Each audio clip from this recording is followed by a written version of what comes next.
Morning, everyone. Hope everyone's having a good day so far. Just going to give everyone some time to get into the session, and we'll get started in a few minutes.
Looks like our join numbers have stabilized. If you want to go ahead and get started.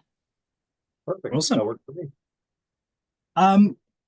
Good morning, good afternoon, good evening, possibly to some of you out there. I'm Matt Hilton. I'm one of the customer success managers here at Bullhorn. And today I've got Stefan with me, who also is one of my colleagues in the customer success team.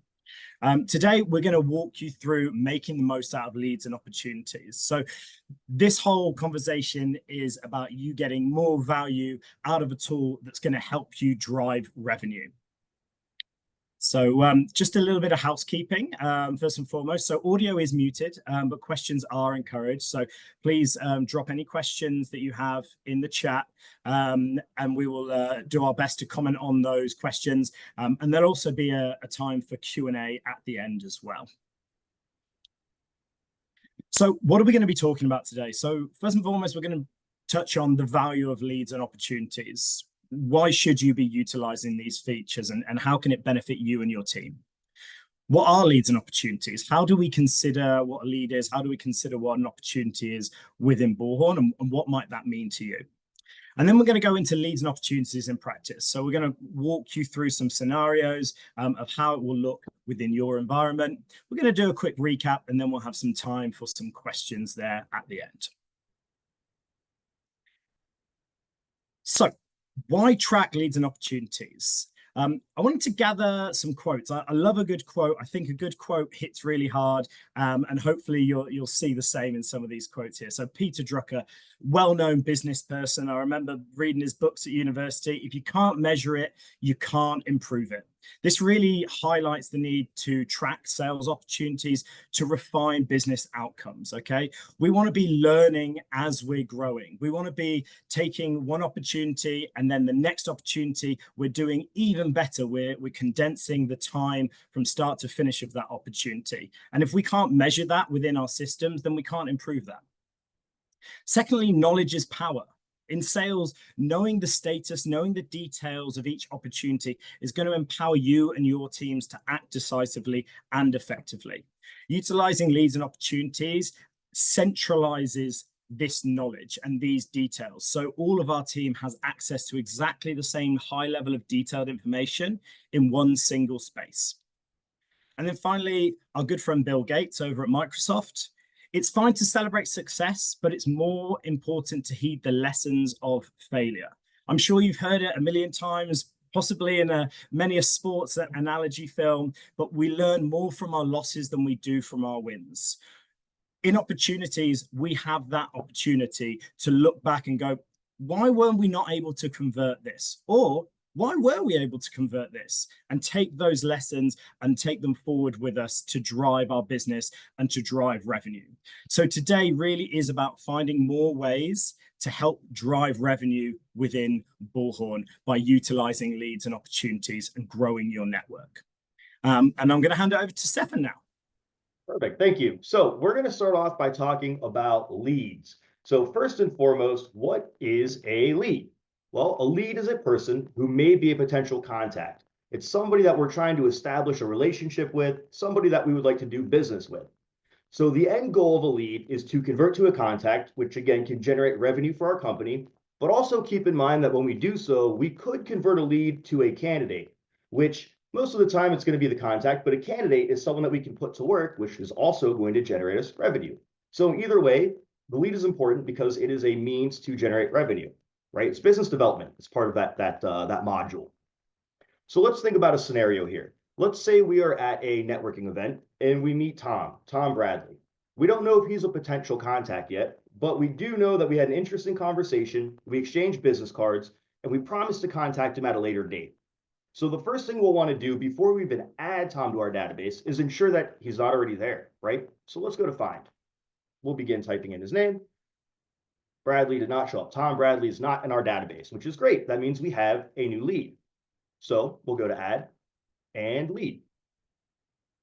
Initially, you're going to see some basic information. I will explain some of these fields too, because some of them may be less intuitive, right? Like associated contact, for instance, I'll explain that. So let's go. We'll begin entering our information. And we'll say Tom is an engineer. And here we go. Example 1. So we have new company and existing company. What's the difference? So new company, you'll notice, is a free text field. What that means is we can enter any information we want here. And let's say that the company is not in our database already. This is a great place to note what company that is. Now, I do want to highlight this will not create a company record for you. However, later on in our process, when we convert the lead to a contact, we will have the opportunity to do so. In this instance here, we will just add a company here that is already in our database, so an existing company. What you saw there was that this is a picker. It's going to look at the other companies in our database that are already there and allow us to choose one of them. Now, associated contact would be, let's say Tom was already in our database and has a contact record. We can create a new lead and link them in that manner. Now, we can do that now. We can also do that when we convert to a contact, or we can do it once we've completed that process. I'm going to leave it blank as Tom is a new lead. Now, for priority, this is a great way to organize your urgency of contact for this lead, right? So you'll see here that it says 1, 2, 3. I do to 4. I do want to note that your values may vary. These are customizable. I've seen other instances where it's A, B, and C, or even cold, warm, and hot, right? So whatever method you use is fine. This is going to be good for us because we can then use a list view to then filter and sort by these priorities. Industry, if we know industry, certainly welcome to choose it. If we don't, we can leave it blank. What you'll notice is a lot of these fields are not required. Reason being, and you can certainly adjust that and require them, but the reason being is Tom is a new lead. We just met him in passing. We may not know a lot about him, so we don't want to limit ourselves. Now for comments, this is useful. Let's say I met Tom, but I'm not the one that's going to be working this lead. What I can do is use this box to enter any relevant information or internal notes, and then I can let Matt go, hey, since you're running this lead, here's some comments about them.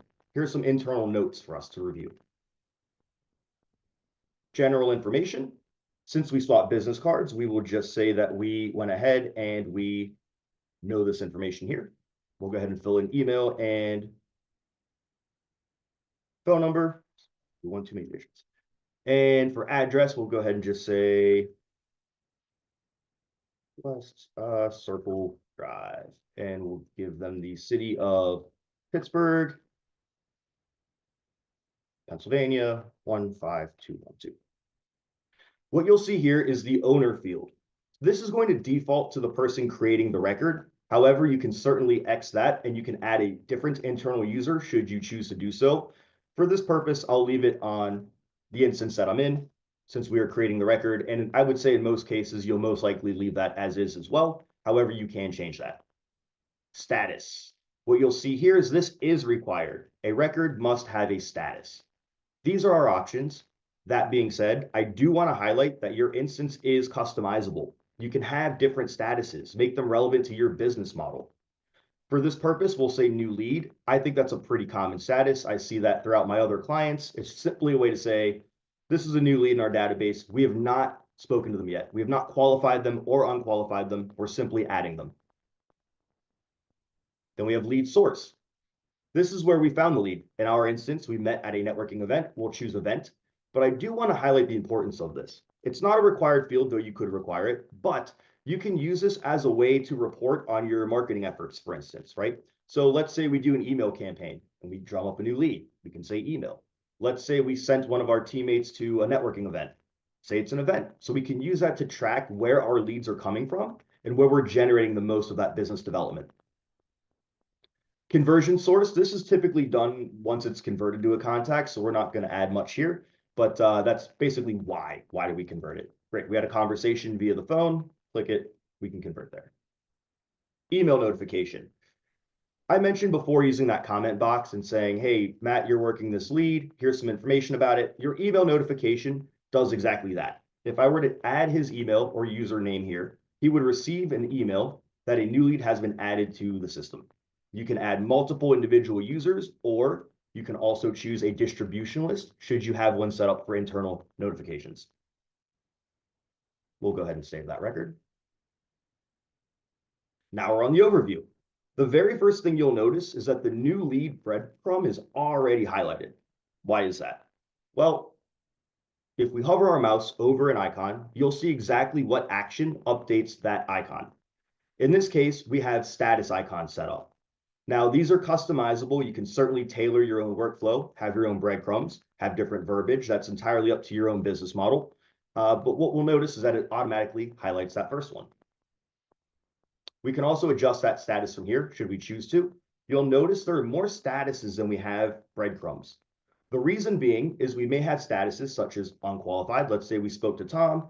He's not a hiring manager, not somebody of influence, doesn't have any jobs for us, not qualified. Or Tom says he's not interested, or Tom doesn't respond. At some point in time, if we're not getting a response, we'll have to determine maybe after 60 days or 90 days when one of these statuses are going to be relevant, right? When we should click one of those.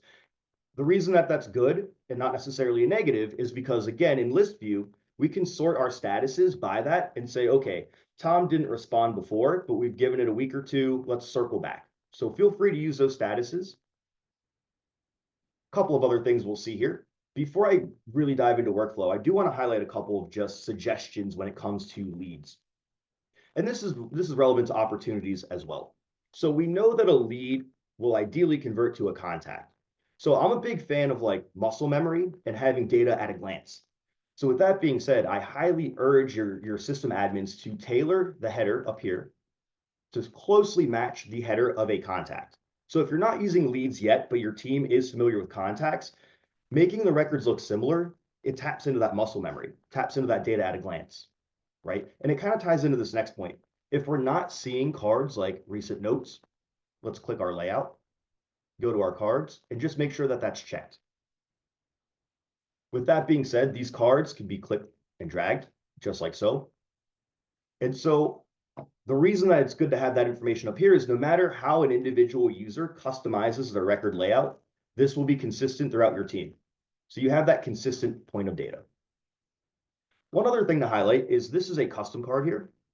We can click and drag it. If you notice on any of your records throughout your database that you have a card that you cannot click and drag, it's most likely because your admin did not add a title to the card in view layout.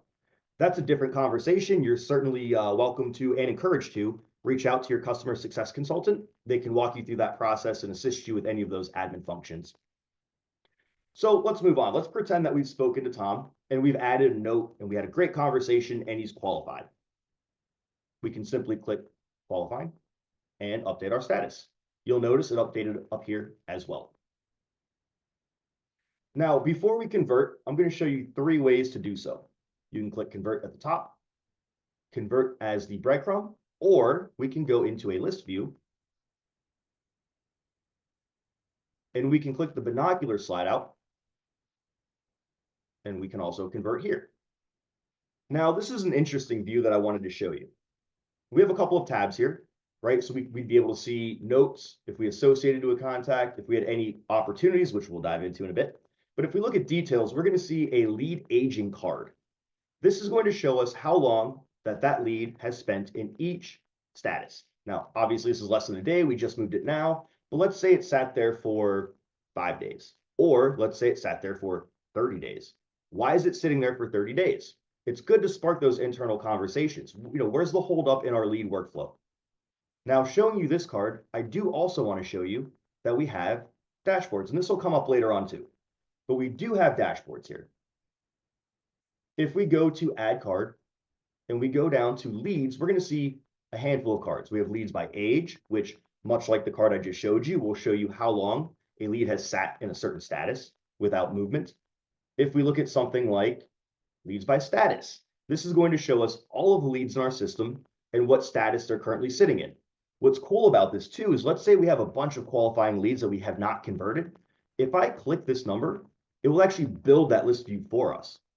And now I can go, okay, cool. These are all the leads in our system that are qualifying. We should touch base with them. Can we convert them? Are we in a position to do so?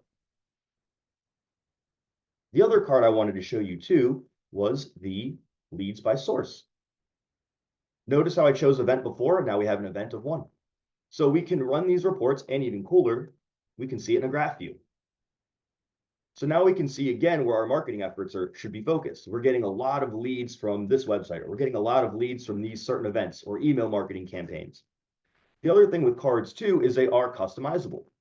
We can configure them to see only my leads, all leads, by department, by individual user, a time frame they were added, or even certain status.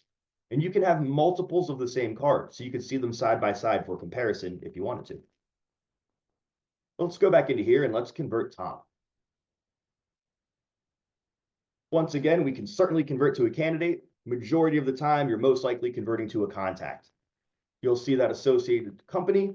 The reason it's X'd out is because we already chose a company. We said that Tom was already at Midwest Mavericks. It's already there. You will see the new. Now, when we were adding this lead, we did have that new company line where we could note that new company. Should I have typed that in and not use existing, we could then click new. And the next step here, when I'm going to click next, will show us that new add company page. So in this process, it won't, since we already have a company associated. But just keep in mind, if we don't already have a company, we can do so in this process here. We'll leave associate to contact as new because Tom is not a contact yet, and he is a new lead, so we will leave it as new. And create new opportunity, yes, 100% yes. When we're converting a lead to a contact, most likely, ideally, it's because there's an opportunity. There's work for us to complete, to fill, to place. When I click next, you will see that on the add contact page, a lot of it is pre-populated for us. It pulled that information over. We have name, we have title, we have company. So my recommendation is to go through and fill out your required fields, which again may differ per company. In this case, I'm going to set Tom as active. We'll fill out the rest of our information. If we have any information around desired categories, let's say Tom's hiring for IT and desired skills, right? We can go through and we can choose, looks like we'll say Unix in this case. We could add more comments if we wanted to, and then we can go ahead and save. And now we're on the add opportunity area. So Matt, that's where I will turn it over to you. Thanks very much for that there, Stefan. So going into opportunities, just share my screen for you. And as Stefan mentioned, like leads, there's a number of ways in which we could add an opportunity. We could add it directly off the contact, but we can also add it directly from just the plus button here. So if I click into an opportunity, just to show you what that looks like. So first and foremost, you're going to see some options here. So these are the different workflows or the opportunity tracks that you all have set up. Yours may look different to this. And again, these can be manipulated and changed to work in the way that is best for you. And in order to do that, speak to your customer success manager, speak to your version of me or Stefan, and they can work through helping you determine how your tracks should look. So if I go into a contract track, for instance, you can see here, it's gonna, like leads, ask you for a number of different data points. Certain data points with the red dot, that's compulsory. As a business, you're saying, I need this information at this early stage in order for it to be a potential opportunity. This also helps with your data health, ensuring that the right information, the best information is going into your database, and it's not muddying any other things that are going on with your data. So I won't go through all of this exactly because I've got one I made earlier, but you can see we can add things: title, company, contact status. We can put a deal value on there. We can set a priority there. Is it a top priority opportunity? Is it a low opportunity? And you can pair that with your probability of a win. Okay, so do we think this is a done deal, or maybe this is we've just heard whispers about this opportunity and it's super early days?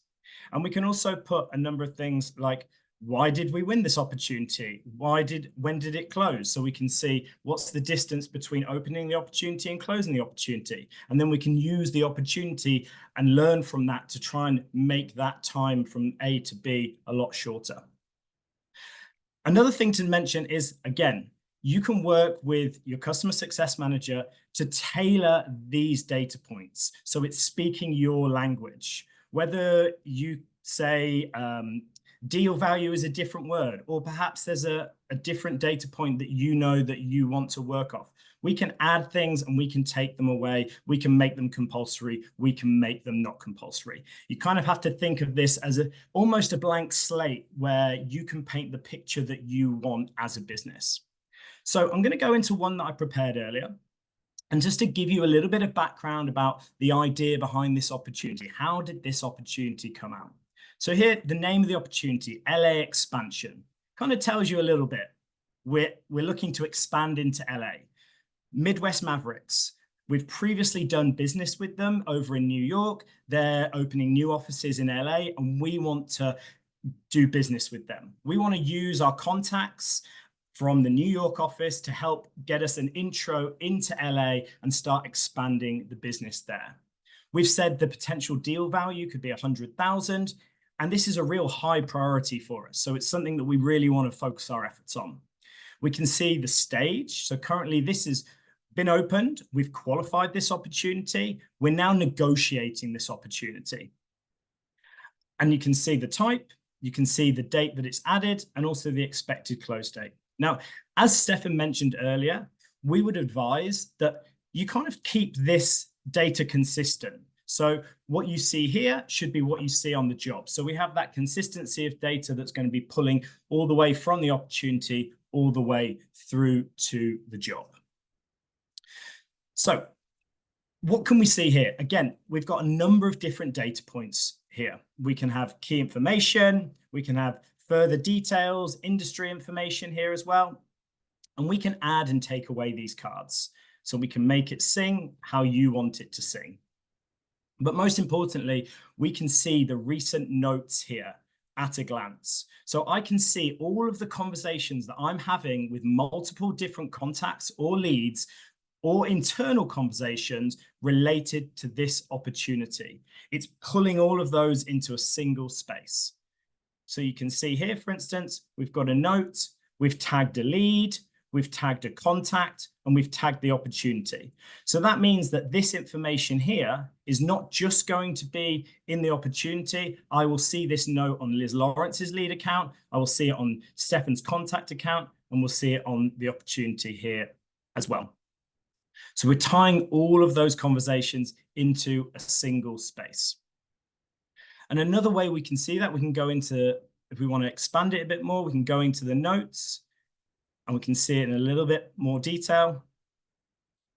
And we can do some actions off that. Perhaps we want to go and edit it. We forgot to perhaps tag in another colleague that this information needs to be shared with as well. And another great thing about utilizing the opportunities is not only you see all of the notes in one space, we can see all of the activity in the same space as well. So we can see how many notes are there against this opportunity, how many appointments, how many tasks. And these are really good indicators that are going to tell us what are the chances of us winning this opportunity. The more effort we put into something, the more likely we're going to be able to get the fruits from those efforts. So we see this all in a single space. Additionally, we can also add files to this opportunity. So I could add a file showing the candidates that maybe I've prospected to this new client, meeting agendas, meeting notes. It's all stored in one single space. Now, clients that I've worked with that haven't been utilizing opportunities previously, all of this information across notes, files, activity has been spread across either numerous people's desks or inboxes, or perhaps an Excel spreadsheet, or perhaps it's just on a contact record. In the dawn of data that we're living in now, we really want to make sure that our database is a single point of truth. We're pulling all that information into one single space, because not only it's easier to work from and easier to action and better for cross collaboration between the team, but when you're thinking about other opportunities and tools that you could use, whether it's automation, analytics, particularly AI, again, it's a bit of a buzzword at the moment, but AI is going to be part of everything we do. And having all this data in a single space will allow those tools such as analytics, AI, automation to work even better for you, your team, and your business. And I'll give you an example as to why it's good to have this all in a single opportunity. Because if I go over to the company record here for the company where the opportunity is at the moment, I can see the activity that's going on. I can go and look at the notes, but this has notes on loads of different conversations about lots of different things. So I'm going to spend time having to go, okay, is that the note? Is that the note? No, I don't want to do that. I want to save time. I want to be able to see all of the notes related to the LA expansion in one single space. I want to see all of those conversations centrally located. And just utilizing a company record for that isn't the best way in which you can do that. Additionally, if I was just doing it upon a contact record or just a lead, I can only see the conversations that I've had with Stefan. I want to see the conversations that I've had with Stefan, Matt, and Liz all in one single space. And that is the value of utilizing opportunities. So how do we manage these opportunities? Once we've got them in place, how do we make sure that I can stay track on it, or as a manager, or how as an end user, I can stay on track of my opportunities? And there's a number of great ways in which we can do that. So you can use your opportunities list. So here we have all of the opportunities that are going on at the moment, but I don't want to see all the opportunities. So I can use filters and go, right, I just want to see the ones that are at a negotiating stage, for instance. Okay. Or I could go, right, I want to see ones that have been added within the last 21 days at this status. So we can play with it to highlight the key opportunities for us. Additionally, we don't necessarily want to be doing the same actions over and over and over and over again, because that's not the best use of our time. So what we can do is we can save favorites, we can save views to help us. So I could go, right, I want to see my high priority opportunities. Remember earlier, data point here, high priority. Why is that useful? Because you can then utilize that to have a list of high priorities. So I could start my day and go, right, I'm cracking on with the high priorities first thing. Boom, let's click this. Or you could go, right, actually, I want to see opportunities older than 90 days because I want to drum up some new business. I want to see what's been going on. So I've got a whole list there. Like Stefan showed you earlier, we can use the binoculars to have a little sneak peek into what's been going on in that opportunity. And I can go, hang on, no notes, no jobs. What's going on here? Right, let's get some action on that. I'm going to create a task for one of my team members. I'm going to go and assign it to Rob. I'm going to say, get on this quick. Okay. And I'm going to set that for, I'll give him a day. I'll let him do that tomorrow. And not only is that going to set a task for Rob, it's also going to add this task to the opportunity. So we can see that at a later date. We can see the work that's been going on. So this is one way in which you can manage your opportunities very, very easily. You can also look at your opportunities, or you could just look at your team's opportunities as well from a management perspective. So that's one way to manage them. The next way to look to manage them is to utilize dashboards. As Stefan mentioned earlier, we have a number of different dashboards that you can use that will give you a really high-level overview of what's going on with that particular opportunity. So we've got opportunity at glance. We can see there's 16, a value of 3.1 million, a weighted value of 660. We can see opportunities requiring action. Well, this one hasn't been touched for 365 days. What's going on there? Right, I'm going to set a task again off the back of that. Or perhaps I'm just going to go, right, do you know what? I'm just going to go and email them. And I'm going to compose an email. And perhaps I've already got a message, an email template that is for reach out, for instance, so I can save even more time. And you can create these templates. So one, you're saving time, but two, again, you're having that consistent approach to data across your business. We can look at opportunities via status. So I can go, right, yeah, let's have a look at all the ones that are qualifying at the moment. And as Stefan showed you earlier, there is a consistency in the way in which Bullhorn works across leads, contacts, opportunities. We can click into these dashboards and we can pull up a list view so we can either work directly off that or we can go and have a glance at that as well. Again, we can have a look at our pipeline. I can say, right, I want to look at my open to qualifying. What does that look like? Okay, I can see the average time to move between open and qualifying is 136 days. Woof, we want to knuckle that down. How do we learn to drive that time period down? We go back and look at our previous opportunities. We look at our current opportunities and we go, were we putting in enough effort? Were we working collaboratively? Were we talking to the right people? Perhaps we needed to go and find some leads that we could then develop and convert to contacts to help make this opportunity sing and take it all the way to converting an opportunity. And it's very easy. Once we get to that stage and we're ready to convert, we can go back to our opportunity, go back to the workflow, click convert, and already it's going to pre-populate a load of information for me, things like the job description, the published job description, which is going to save time and also, again, have that consistency of data across your system. And another thing I want to mention as well is that when we're adding notes onto these users, so let's say I've had a conversation with Stefan and I just want to thank him for the connection I've made. And I could put, thanked Stefan for the connection with, let's say, @Liz Lawrence.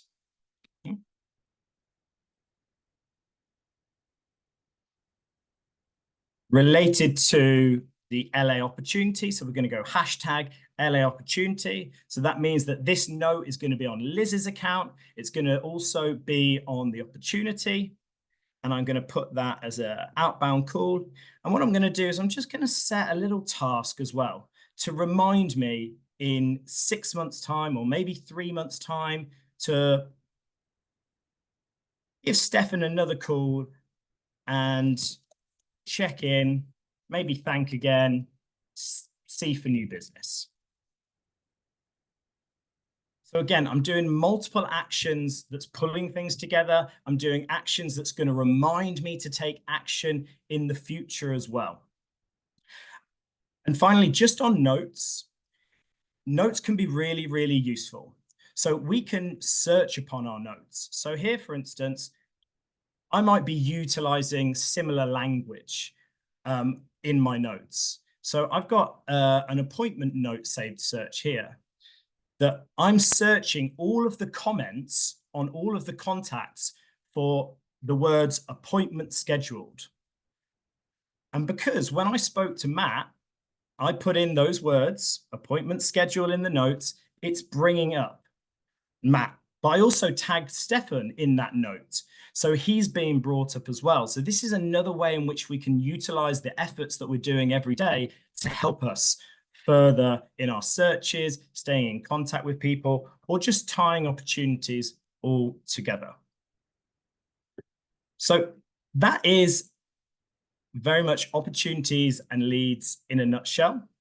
a couple of things I just want to draw your attention to are things like the help button. So if you click the help button, you're going to have access to a whole area where you can dive into the details of all of the features that we have spoke about today, whether it's leads or opportunities, or perhaps you want to look at contacts in more details, or perhaps you want to understand more about dashboards. So we can go into the ATS Help Center, we can type in dashboards, and there's an excellent article here helping us understand all about dashboards, but also particularly what those dashboards mean. So I can go right into opportunities by lead source dashboards and find out what is that really telling me. And secondly, what I'd like to bring your attention to is the new training platform as well.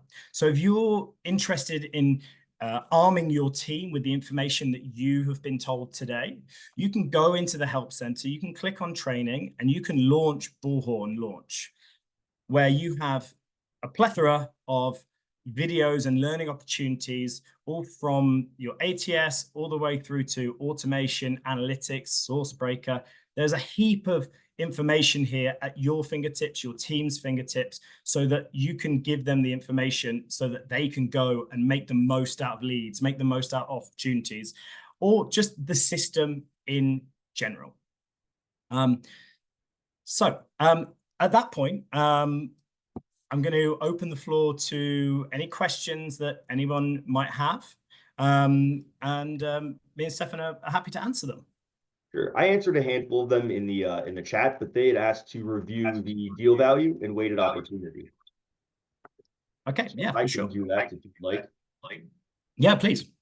Perfect. So what it comes down to is a couple of factors. You have share your screen. I'm going to. Karen. Give me 1 second. So what it comes down to is a few factors here. What you have is your deal value and your win probability, and that's going to give you your weighted value. So for instance, if I am looking at this opportunity right here, and I see that I have a deal value of 100,000, and I'll show you the behind the scenes how that's calculated too.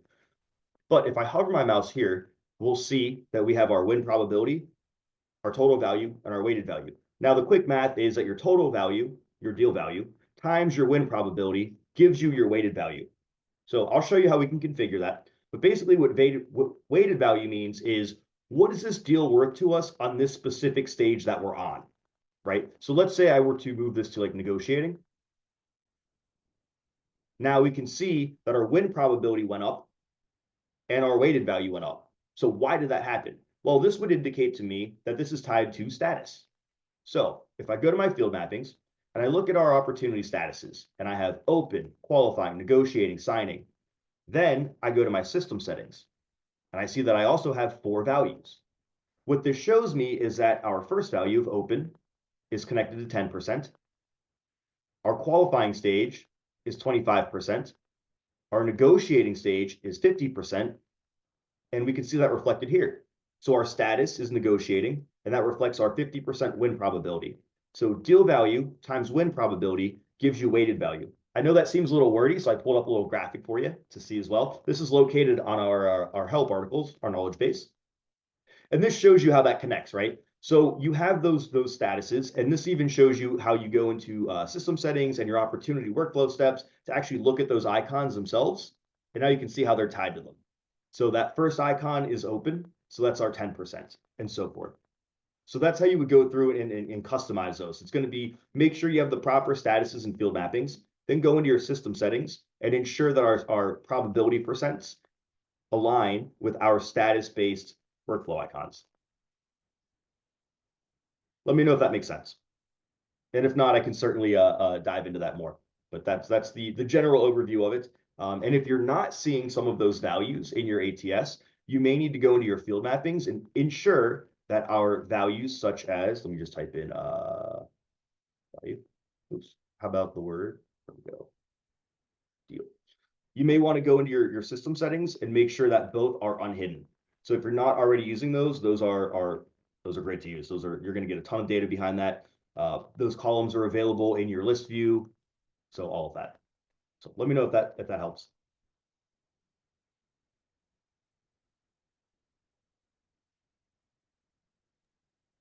Awesome. Thanks very much for that there, Stefan. Does anyone else have any additional questions at all? While there's no new questions, I just wanted to go ahead and go back to one of the first questions, which was, can you see leads and opportunities within the same space? So if you go over to your company page, and if you go over to your contacts, you can toggle between your contacts and your leads here. So you can see them in the same space, you just have to toggle between the two. But again, one of the values in this is we can see, okay, how many leads did we have? How many contacts did we have? And how many are being converted? So like, if we're converting lots of leads, that's positive activity within the business because it shows that we've gained more information about someone to the point where they are a contact and they know us and we know them. And that's showing development of the business, which is, again, a really positive thing. Again, we're putting more data into our database, clean data, healthy data that we can then utilize through dashboards and reporting, but also on top of that, through automations, through analytics, through AI, because all of those tools are going to become more and more important over the years, and they already are extremely important, but they're tools that are going to help you work smarter and not harder. It's going to allow you to do a lot more with a lot less. But we need to make sure we have a database as a single point of truth where all of those conversations that have been happening either via text or email or wherever it might be is all in one single space on the company record, on the opportunity, on the job record, on the contact, on the lead record, making sure that this is your centralized point, because that's what's going to help you grow as a business and find those opportunities in the future.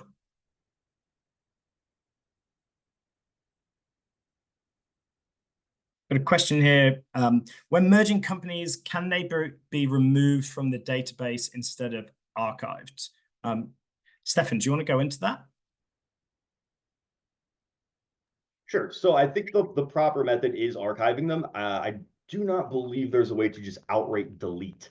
The recommendation would be to archive. What archiving does, for those that aren't aware, is it hides it from the searches, from list view, from populating in dropdowns. It basically removes them from any kind of view unless you specifically look for them.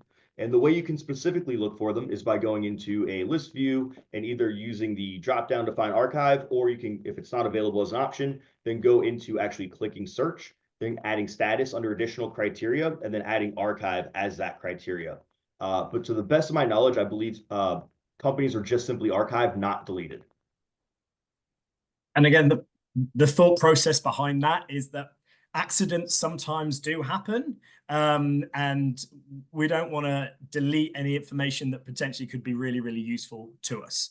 So having them archived isn't necessarily affecting your day-to-day in any way, but it's just protecting those potential mistakes that do happen.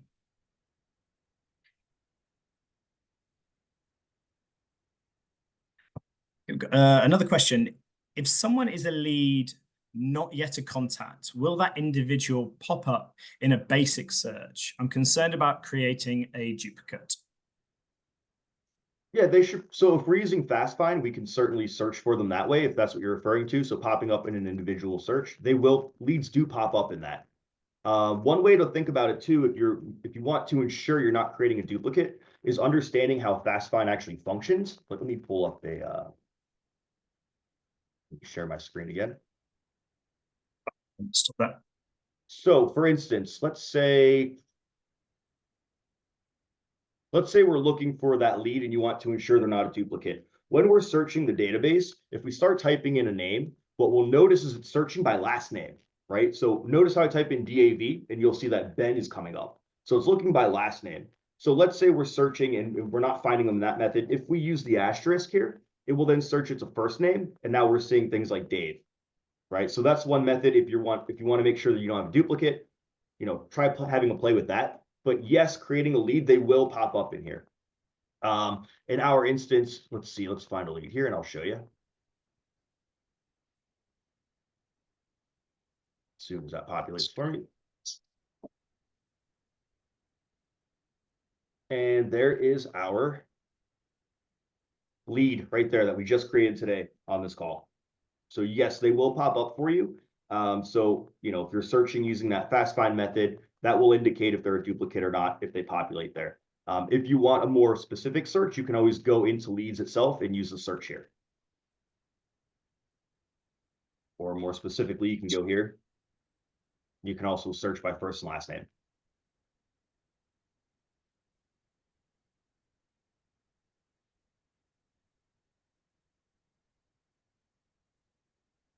Okay.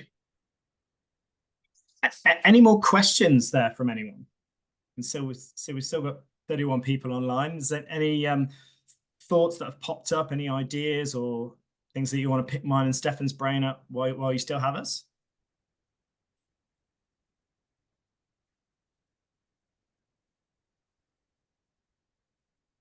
I'm gonna take that silence as a potential no. The questions aren't lighting up.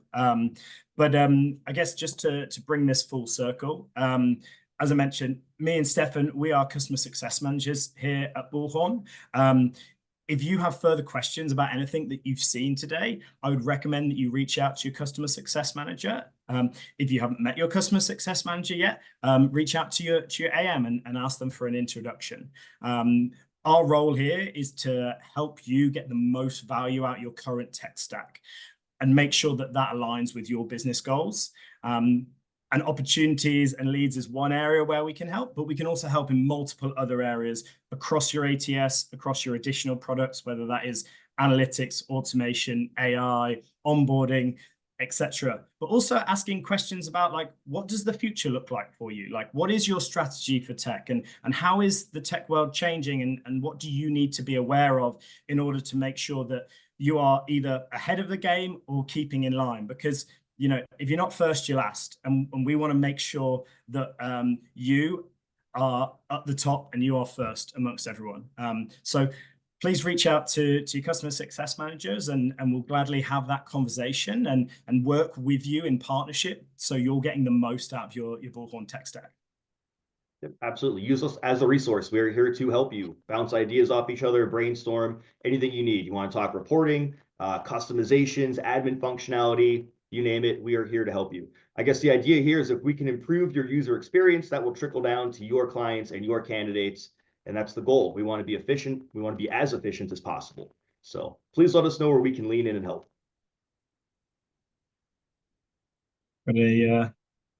One more question. Love that. Love that too. Is there a way to convert a lot of contacts into a lead?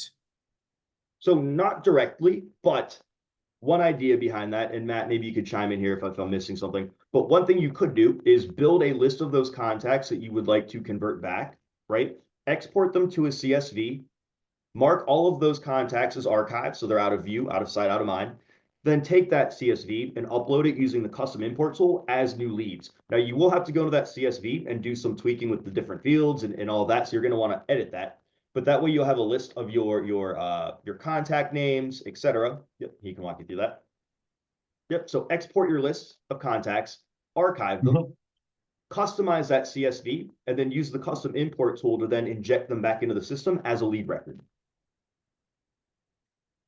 And again, what that would look like, you know, you could go in, select your candidates. We can see there's a couple been selected here. We can go down, we can export them through the CSV that way. So we've got them, we'd go ahead and archive them, change that contact from a lead, change it from a contact to a lead, and then we can upload them all into the system. And again, we've just briefly gone over that. If you want help doing that, come to your customer success manager, come ask the question, and they'll be able to assist you in making that happen. And that should be a pretty quick process. I know it sounds a bit manual, but it should be pretty quick. Again, it's as simple as just building that list of contacts, exporting them, archiving those contacts, then going into your menu, tools, custom import, and re-uploading that list. You're going to want to tweak it a bit, but then re-uploading that list as new lead records. And as Matt mentioned, you know, we can certainly, CS can jump on a call with you and help you through that process, but it should be fairly quick to do.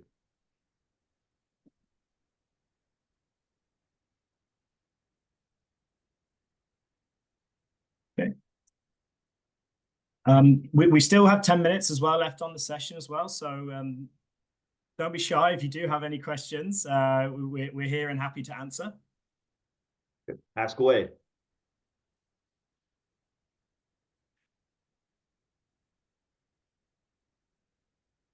Okay. Well, give another minute on the questions, and maybe there's some people typing away eagerly. And oh, there we go. So what are some of the upsides using leads as opposed to contacts for opportunities? So I think to answer. Well, to preface it first, though, an opportunity has to have a contact, which is why we convert the lead to a contact. So just to clarify, you have to use a contact for an opportunity. But the benefit of, and I can let Matt interject, I didn't mean to interrupt you there. I just wanted to clarify the question because we can't use a lead for an opportunity. It would be a contact. And just to kind of put that into perspective. So for instance, when I created this opportunity, the opportunity was created against Stefan as the main point of contact there. But once we have that opportunity, we can tie in other contacts and other leads. So we can go over to our company here and we can go, right, yeah, I had a conversation with Brittany, for instance, and I can see, oh, she's not got a note. I've just spoken to her, and I can go, right, hashtag LA expansion, given contact from Stefan. You could certainly associate a lead to an opportunity as well, but the contact is required, just to specify. Exactly. Yeah. So we need the contact to start the opportunity, but we can tie in the leads into that opportunity once it's been created. And again, this would then not only end up on Brittany's profile as a lead, it would end up on Stefan's record as a contact, and it will end up within the opportunity here as well. So we're tying it all together, single source of truth.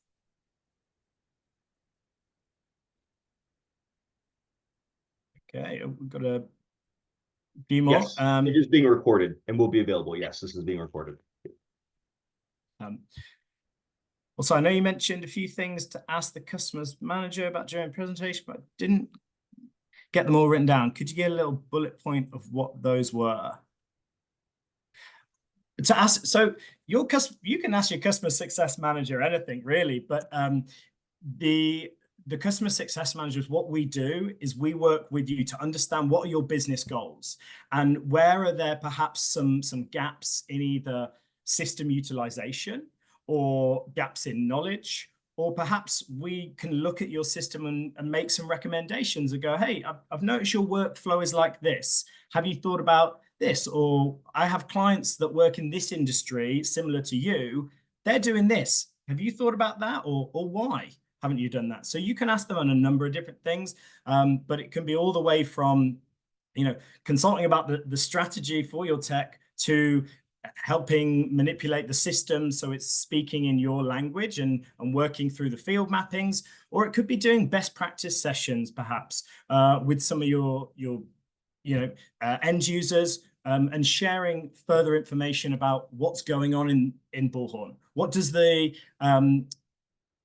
product roadmap look like? Are there other seminars or events like this that you should be aware of? These are all things that your customer success manager is a great resource for, and that you can work alongside in partnership with.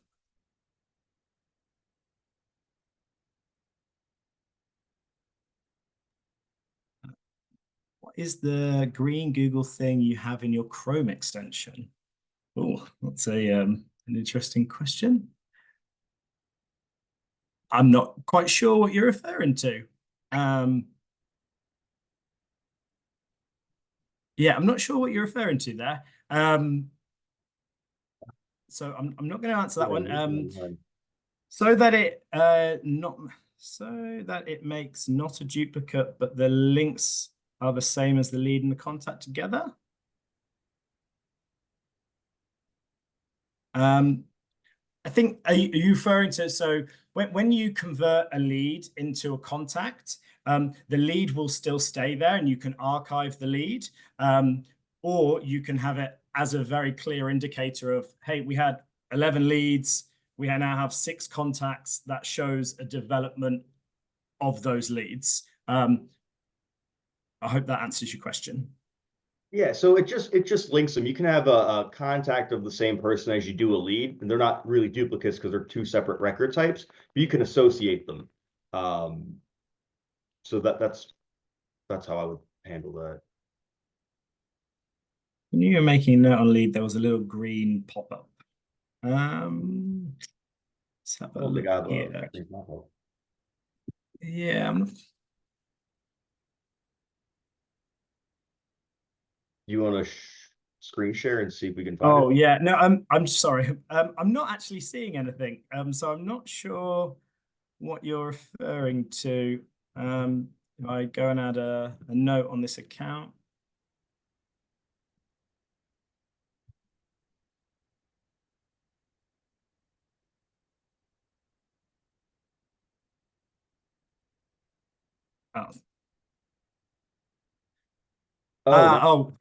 Yeah. So sorry, this is just a plugin that I use. This is Grammarly. Again, working smarter, not harder. My spelling, my grammar isn't always on top form. So I use Grammarly to help point out spelling mistakes, grammar errors. It can be a free tool, but it can also be a paid tool, but it's nothing to do with Bullhorn, and it's just a Chrome extension that I have.